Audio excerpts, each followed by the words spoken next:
esse ataque frontal de Trump 2.0 contra a China, péssima ideia. Os chineses vão vender diretamente para o Ocidente o que eles produzem aqui. Ni hao! Exatamente. Vocês estão no 78º andar da Torre Jinmao, em Pudong, Xangai, no final da tarde, com uma vista absolutamente absurda aqui à minha direita. E é muito interessante as reviravoltas de uma vida de nômade, né? Eu estava aqui na mesma torre, talvez entre o 60º e o 70º andar, em 1999. Há 26 anos, a maior parte de vocês talvez nem tinha nascido. E era o soft opening, a abertura soft do hotel. Eu estava em Hong Kong e no Grand Hyatt em Hong Kong eles me disseram: nós estamos abrindo um hotel novo em Xangai. E como eu precisava vir para cá para uma viagem de business, tinha a ver com a vinda do Bill Clinton à China. Eu vim para cá e eu fui um dos primeiros hóspedes desse mesmo hotel, nessa mesma torre. E vocês compararem o que era Xangai e o que era Pudong, do outro lado do rio, do outro lado do Bund, né? Em 26 anos, eles estavam começando a construir. Foi a primeira grande torre, fora a torre Oriental Pearl, né? A Pérola do Oriente, que é uma espécie de cartão de visitas de Xangai no planeta inteiro. Aquela torre semi-espacial. E a Jin Mao foi a grande torre construída no final dos anos 90. E tudo aqui em volta era um canteiro de obras totalmente desmesurado. 26 anos depois, eu voltei várias vezes a Xangai depois, mas não ficando aqui. Dessa vez, acho que tinha que ser quase uma rememoração, viagem no tempo, temporal, espacial, de como era a China no final do milênio, em 1999, e como é a China superpotência agora em 2025. É indescritível, é indescritível. No meu primeiro dia, eu fiz mais de 30 mil passos, segundo meu telefone. Eu andei para cima e para baixo em êxtase, contemplando, digamos, o dinamismo desmesurado da grande potência na sua capital de comércio e de business. Beijing é a capital política, evidentemente. Xangai é a capital do capital, do comércio, de grande parte da indústria, é um dos nós industriais, dos três grandes nós industriais da China. Há muitos outros. Os três principais, basicamente, Pequim e Tianjin, no norte, Xangai e o que está em torno aqui na China, digamos, central, mas costeira, marítima. E o terceiro polo é no sul, entre Guangzhou, Shenzhen e fazendo a conexão com Hong Kong, o que na China é qualificado como uma grande área da Bahia. Então, aqui é um polo high-tech, é um polo do Made in China 2025, que é a política oficial do governo chinês, lançada antes da primeira administração Trump. E agora, em 2025, eles conseguindo chegar ao topo já de dos 10 nichos industriais tecnológicos de tecnologia de informação, eles já são os primeiros em 7, breve vão ser em 8 e até 2026, 2027 vão ser nos 10 setores, o que evidentemente enraivece ainda mais não só o imperador das tarifas, como ele está sendo destruído como é que chama? Na esfera social chinesa, que é um negócio inacreditável. Não só o Weibo, mas várias plataformas. Hoje, por exemplo, eles estavam me mostrando a quantidade de plataformas de mídia e de relações sociais na China, é um negócio absolutamente alucinante. E várias das mídias, como hoje, onde eu estava visitando o pessoal do Guanchá. Eles têm vários canais em várias plataformas. E é um negócio inacreditável. Eles me disseram que, somando o alcance deles, no mínimo, são 200 milhões de chineses. Well, não há parâmetros no Ocidente inteiro comparáveis, evidentemente. Bom, então, esse tratamento de choque de estar na China agora, especialmente nesse momento crucial, provavelmente o momento crucial do século, com essa guerra comercial, que no fundo é uma guerra comercial da administração Trump contra a China, o resto do mundo foi um pretexto inicial, com aquelas famosas tarifas em cima de tudo à vista, incluindo pinguins no sul do Pacífico. Foi uma tática diversionista, porque a concepção dessa guerra comercial, desde o início, foi um ataque contra a China, direto, um ataque comercial contra a maior potência comercial do planeta, e com um objetivo que vocês jamais vão ver, evidentemente, na grande mídia paspalha do Ocidente coletivo. Provocar uma queda de regime, provocar quase uma nova revolução colorida na China agora, com o desmoronamento da economia chinesa. Esse é o objetivo principal dessa história.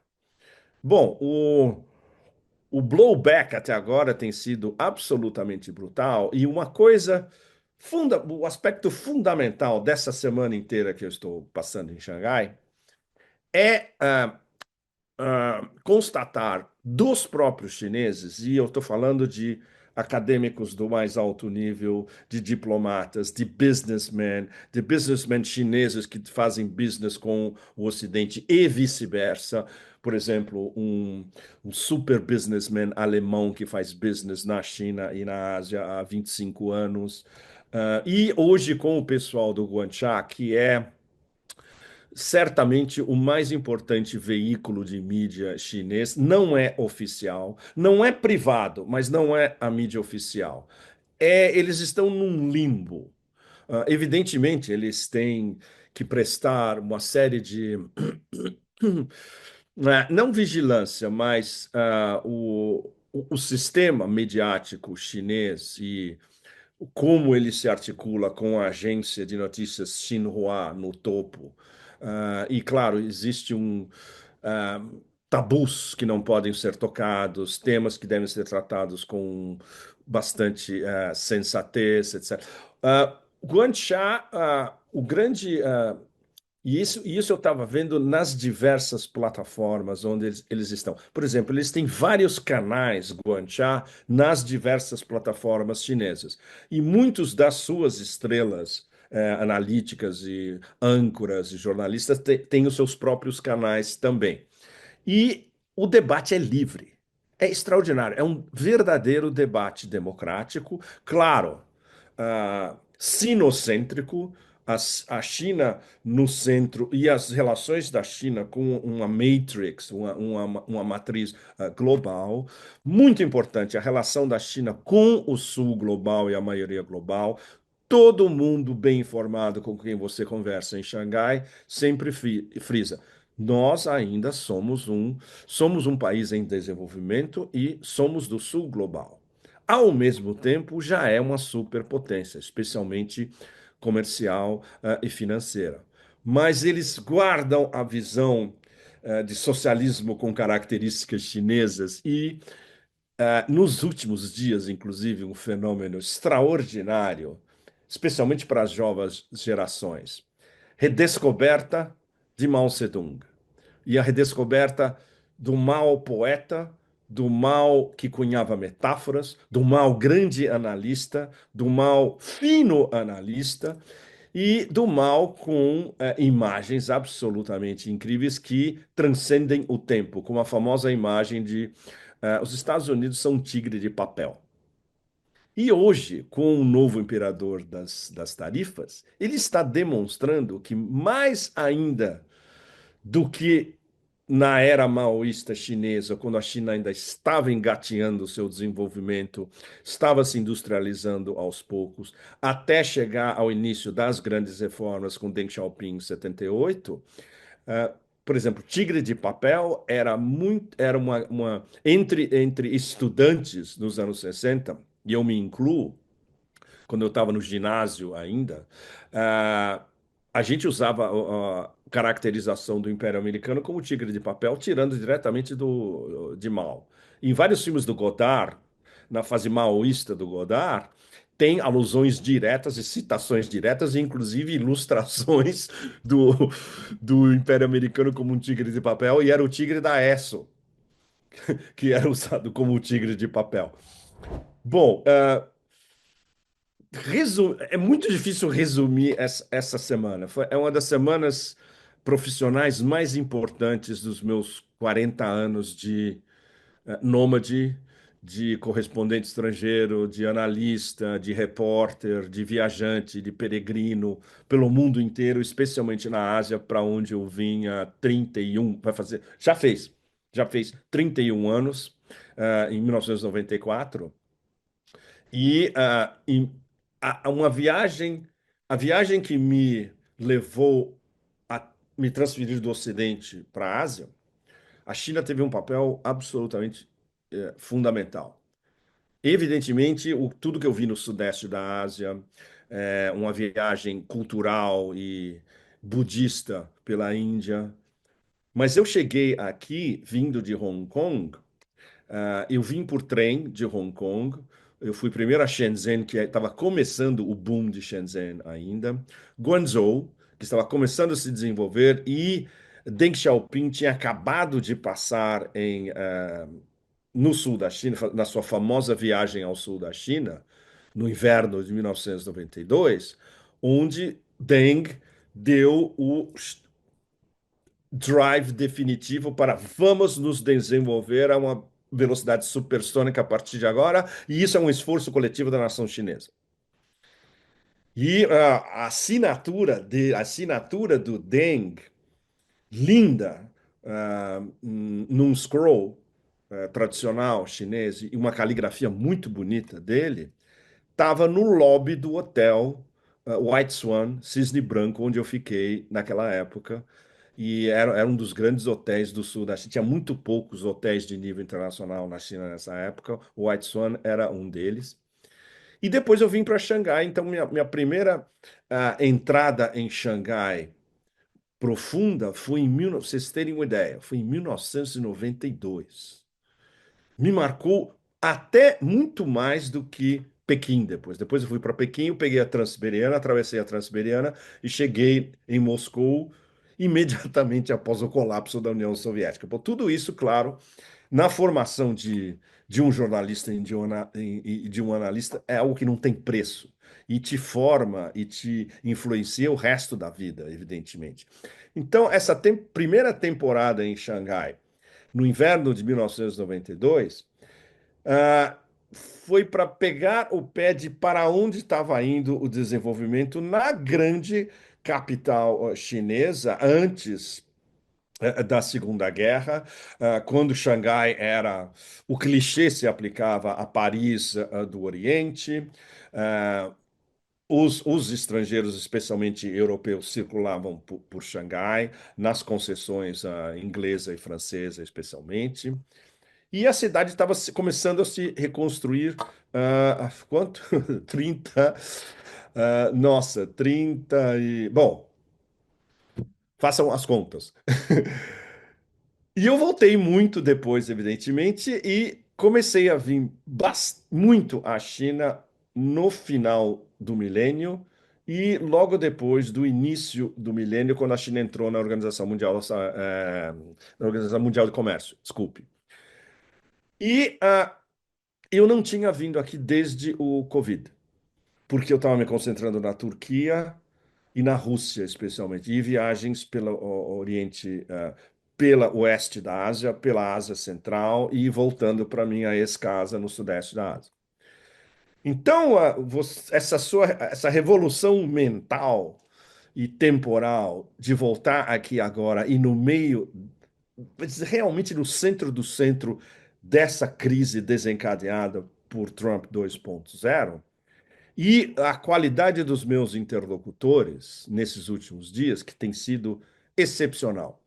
A começar pelo professor Zhang Weiwei. Na terça-feira eu passei o dia praticamente na Universidade de Fudan. Nós tivemos um seminário juntos, o professor Zhang Weiwei e eu, sobre Rússia-China. O nosso seminário foi a relação estratégica Rússia-China, e depois, evidentemente, a gente falou muito de Trump, de Sul Global, de BRICS, das alianças da China com o Sul Global, aliança da China com o Brasil também. Me fizeram visitar a Universidade de Fudan, que é uma das melhores universidades do mundo, é uma das tops universidades da China e uma das melhores universidades do mundo. O campus é extraordinário. E é uma universidade muito forte em ciências humanas, filosofia, jornalismo também. Me disseram que a melhor escola de jornalismo da China é em Fudan. E a minha interação foi sensacional. Depois do nosso seminário, o professor Zhang Weiwei e eu, houve um painel com quatro, professores assistentes e com estudantes de PhD, e a plateia era de estudantes de PhD de diversas áreas da Universidade de Fudan. E eu estava muito interessado por causa das perguntas. Logo no início eu falei, eu quero perguntas de vocês. Eu estou aqui como estudante, eu estou aqui para aprender de vocês. As perguntas foram sensacionais, sobre tudo, sobre inteligência artificial, relações internacionais da China, como a China vai poder encarar o império dessa vez, é, o fator resiliência e o fator, a força coletiva da China por trás para enfrentar agora o império frente a frente. E esse é um tema que, por exemplo, continuou hoje na minha visita ao Guanchá. Eu visitei as redações, conversei com o novo editor-chefe, que por sinal adora o Brasil. E o pessoal de topo da administração, eles me explicaram depois como foi, e nós vimos juntos, isso foi muito legal. Estava tendo no horário da minha visita, incluindo o nosso almoço coletivo, um podcast sensacional com dois mega experts, um ex-militar da PLO, do Exército da Liberação Popular, e um businessman. E a análise deles, direta ao ponto em relação à guerra comercial, colocando todos os elementos suicidas da guerra comercial de Trump, eles sabem, por exemplo, os chineses bem informados sabem perfeitamente quem são os assessores de Trump, quem equalizou essa guerra comercial, a guerra das tarifas, quem está por trás, os dissidentes, eles veem os dissidentes. Tem vários podcasts americanos que têm uma enorme audiência aqui, traduzida com inteligência artificial automaticamente em mandarim, muito bem informados. E voltando ao tema recorrente de todos esses dias, que são as citações do mal. E voltou o tigre de papel na conversa, evidentemente. E um deles disse tacitamente que se o tigre de papel já era o tigre de papel nos anos 60, agora, com esse novo imperador, ainda mais. Porque essa é uma medida de um império em desespero, a guerra das tarifas. Então, tudo isso, claro, é um aluvião de informação. Ontem à noite, por exemplo, eu estava num outro lugar absolutamente extraordinário, que é a mansão Pei. Pei da família do grande arquiteto I.M. Pei, um dos maiores arquitetos do século XX, do início do século XXI, que, entre outras coisas, desenhou a sede do Banco da China em Hong Kong, para onde eu estou indo na sequência, minha ex-casa, em Hong Kong. E é um dos palácios tradicionais do fim do século XIX, começo do século XX, mais bonitos não só da China, não só de Xangai, mas da China inteira, de 3 andares, com um lago na frente, um pequeno laguinho que eles fizeram uma cópia em miniatura dos lagos sublimes de Suzhou. Suzhou fica mais ou menos a 40 minutos daqui, é famosa internacionalmente pela sua arquitetura e pelos seus jardins e lagos também. Tem um desse na frente da mansão Pei. E Pei, pai, um dos fundadores do Bank of China, do Banco da China. Super importante. Grande família tradicional xangainesa. E hoje é um restaurante com 85 milhões de estrelas Michelin, onde o nosso grupo teve um dos melhores jantares xangaineses da história, literalmente. O melhor do melhor da cozinha xangainesa, onde você encontra em alguns restaurantes em Pequim, alguns restaurantes em Hong Kong, mas você experimentar aqui em Xangai e cozinhar com a cozinha de xanghaineses e dos melhores pratos e vários que vêm de uma tradição de séculos é absolutamente extraordinário. E a conversa, mais uma vez, entre outros, o tema principal da conversa era a guerra das tarifas, evidentemente. E eram vários xangaineses e ah, três, digamos, ocidentais na mesa, incluindo um businessman alemão, Carl Zha, o jornalista Carl Zha, chinês de Chongqing, que morou muito tempo nos Estados Unidos, agora voltou à China, nós ficamos muito bons amigos.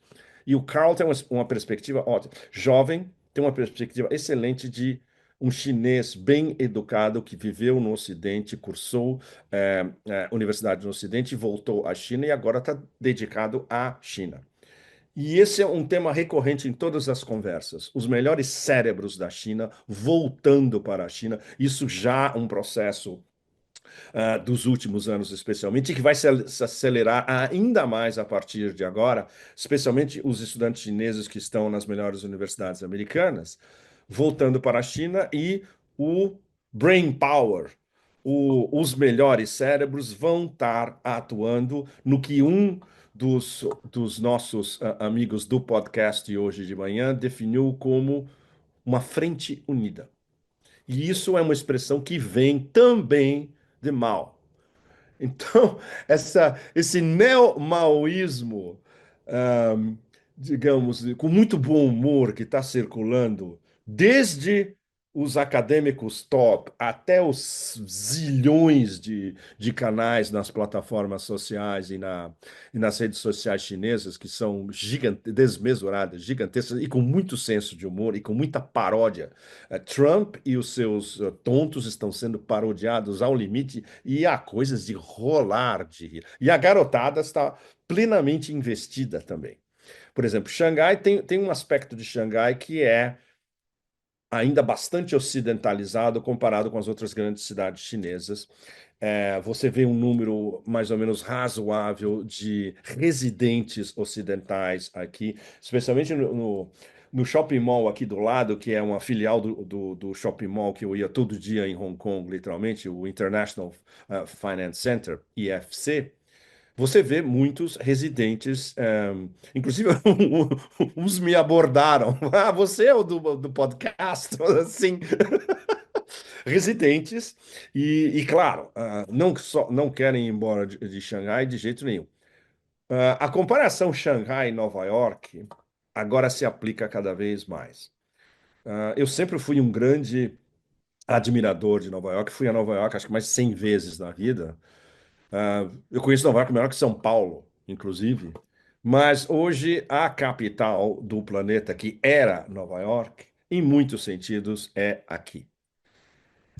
Por uma série enorme de razões, a infraestrutura é absolutamente exemplar. Tudo que está aqui em volta, em Pudong, construído nos últimos 20 anos, digamos, a qualidade da infraestrutura é absolutamente extraordinária.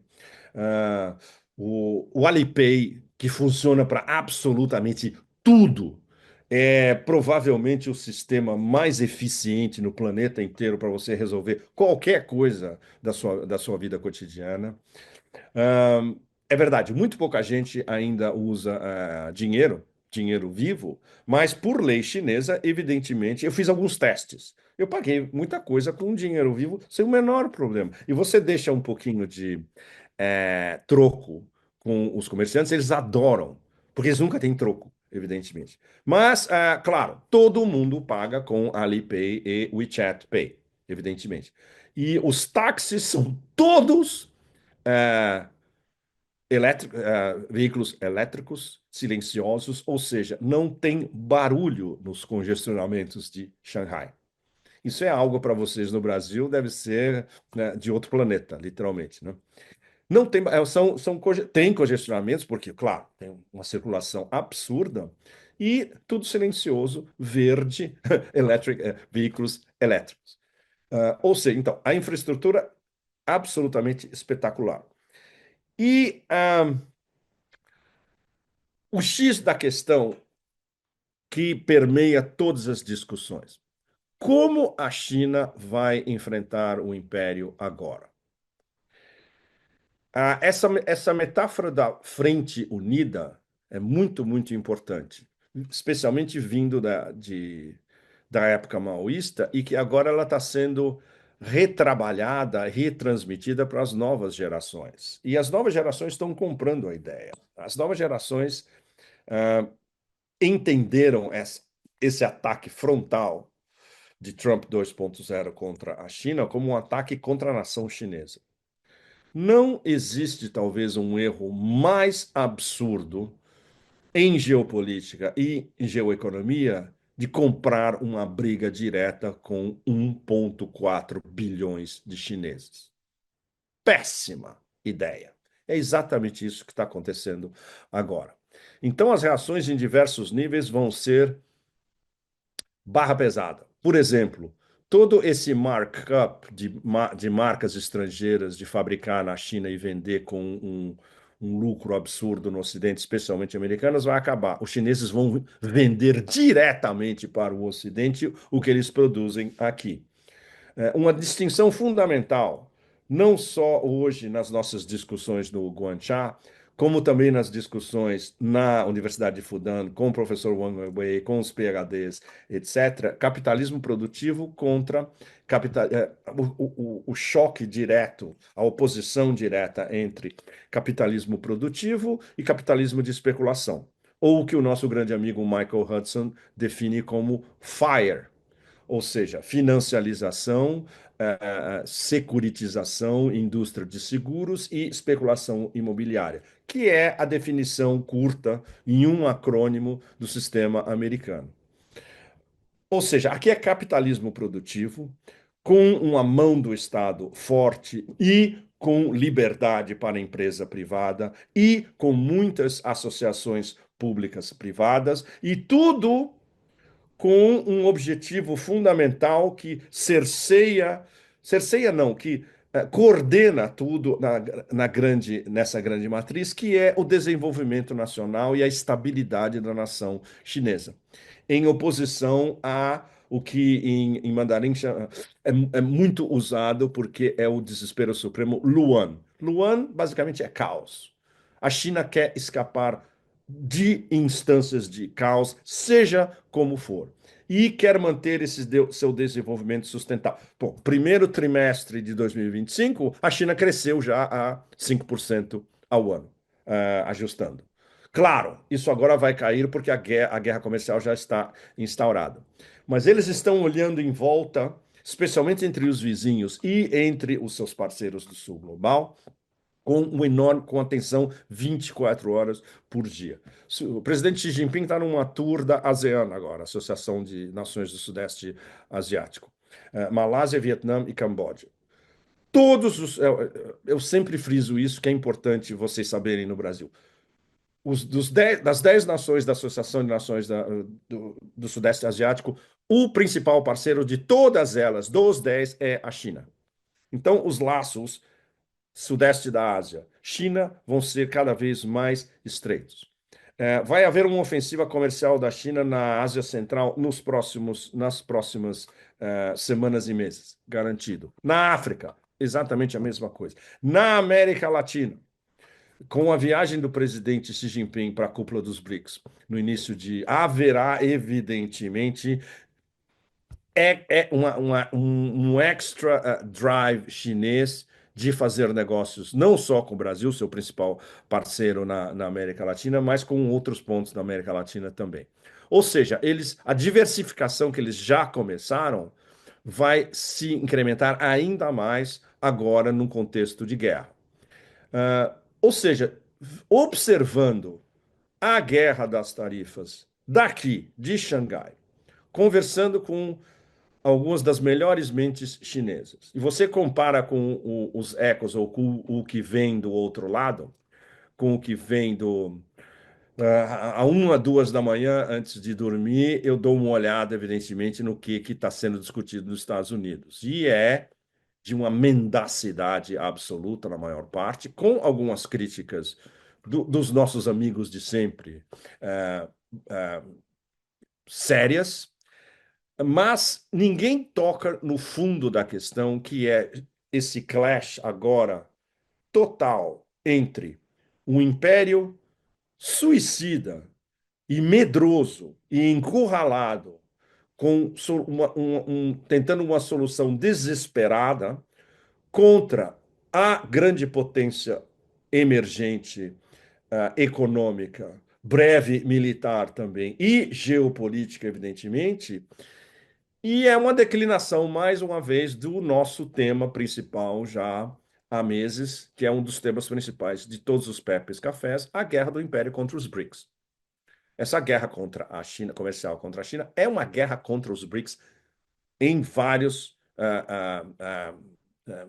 patamares também, porque inclui forçar membros dos BRICS e forçar o Sul Global a, a uma opção radical comparável à famosa opção de W, vocês devem lembrar, George Bush filhinho. Vocês estão conosco ou vocês são terroristas? Vocês lembram muito bem disso depois do 11 de setembro. Agora, vindo diretamente do condutor circense imperador das tarifas. Vocês podem ver uma das charges no meu canal do Telegram. Essa charge, essa charge circulou, 500 milhão de chineses conheceram essa charge. Trump dizendo para o Brasil e para a América Latina, ou vocês estão com os Estados Unidos ou vocês estão com a China. Bom, a gente vai ver qual vai ser a resposta a curto, médio e longo prazo. Não só da América Latina, mas da África, do oeste da Ásia, da Ásia Central, de todas as partes da Ásia, do sudeste da Ásia, os nossos vizinhos aqui perto. E isso vai polarizar, evidentemente, um mundo já polarizado vai ficar ainda mais polarizado, mas com o império sozinho de um lado. E com os seus vassalos chihuahuas, que, teoricamente, segundo propagado pela administração Trump 2.0, estão loucos para beijar o traseiro do imperador. Se isso acontece em vários casos, é porque muitos deles não têm saída. Ou seja, eles têm que tentar uma acomodação temporária enquanto eles vão expandindo as suas conexões com grandes atores do sul global, especialmente a China, e mudando as cadeias de produção e redirecionando as suas cadeias de produção. Fechando, mais ou menos, o professor Zhang Weiwei me deu um dos seus livros em mandarim e em inglês, com a tradução, que esse é um livro que eu estava querendo ler há muito tempo e por alguma razão não aconteceu. E é muito legal receber do professor Zhang Weiwei um debate entre ele e Francis, fim da história, Fukuyama, no início dos anos 2000. Onde, eu não acabei de ler tudo, mas basicamente, o professor Zhang Wei destrói Fukuyama, que não é muito difícil, né? Fukuyama é um hegeliano trash, é um hegeliano vagabundo, de segunda, de quinta, etc. O professor Zhang Wei é alguém que codificou um dos principais conceitos do século XXI, que é o conceito de Estado-civilização, Civilization State, Estado-civilização. O principal codificador desse conceito é o professor Zhang Wei. Então, evidentemente, Não é nem um debate, é o professor Zhang Wei ensinando Fukuyama algo de história contemporânea. Bom, tudo isso muito importante porque coloca a questão fundamental ao nível superior que é um Estado-civilização com 5.000 anos de história. O que esse Estado-civilização aprendeu de ameaças durante a sua história extraordinária? E não é um império de arrivistas e que agora está sendo chamado diretamente, desde a garotada que está em TikTok ou Weibo, até businessmen de altíssimo nível e acadêmicos de bárbaros. Então, é a guerra de 5.000 anos de civilização contra a barbárie. Vocês podem ter um veredito, cada um de vocês vai ter um veredito até já agora sobre o que isso vai desencadear, né? Bom, um enorme, com afeição, enorme abraço Ni Hao chinês para vocês todos da grande capital do futuro, Xangai. Até a semana que vem, onde eu vou estar na minha ex-casa Hong Kong, mas a gente continua no tema fundamental, no tema geral. 5.000 anos de 5.000 anos de barbárie. Não, eles não têm, eles só têm 200. 200 anos de barbárie contra 5.000 anos de civilização. Tchê, tchê. Bye, bye. Tchau.